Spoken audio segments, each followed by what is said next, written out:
Man, it's too bright now. It's pretty dark. Is it? Yeah. You want to get on that side? No, it'll be brighter once you, Okay. like how dark is it? Can you at least see my face? Yeah, I can see your face. Okay. In this video, we want to show you some of the things that we did. We have some rains coming up this weekend, and it seems like it'll be a pretty good amount of rain. So what we want to do is walk you down to some of the areas that we just mowed and kind of took care of before the rains were coming, and show you guys what we did to prepare and the reason why we did it. Now, some people ask, why do we mow a lot of areas? So hopefully in this video, you'll understand why. So let's go check it out.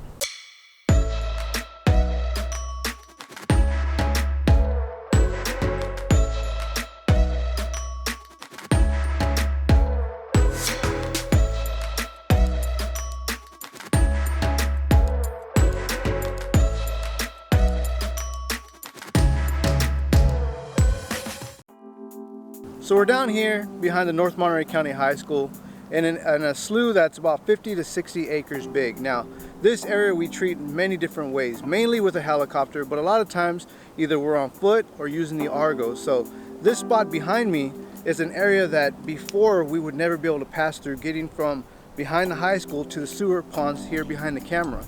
After recent events here in the last few years, we've had some saltwater intrusion, which actually took out a lot of the willow trees.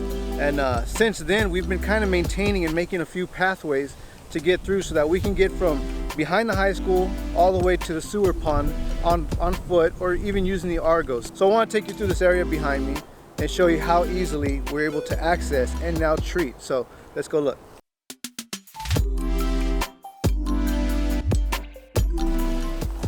So as you can see the willows here, this was what we used to have to walk through.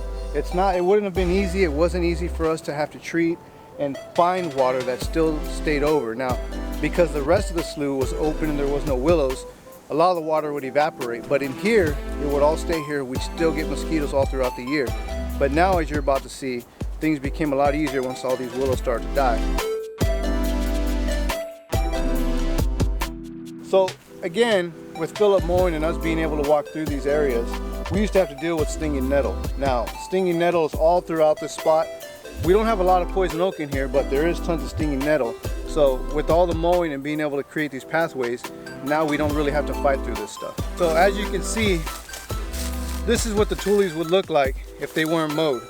Now, it's hard enough getting through the willows, but trying to get through the tules, well, that's a whole nother mission when it comes to doing it on foot and looking for mosquitoes and getting the pesticides down to where the mosquitoes are. So again, these roads help out a lot, not only for us to check on foot, but to get to the mosquitoes with the material.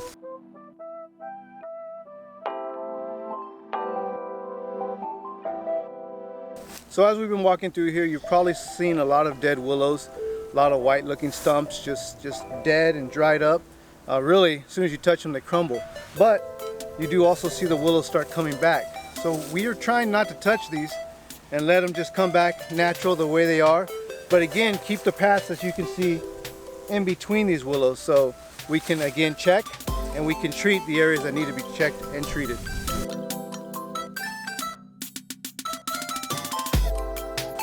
Alright, so as we wrap up this video, we just wanted to give you a good idea of the things that we do and the reason why we do it. Not just going out and spraying mosquitoes, but preparing for the rainy season. Now, the mowing that Philip did is going to help out a lot when the rains come in and we have to treat. But as you can see, we do understand the importance of the ecosystem.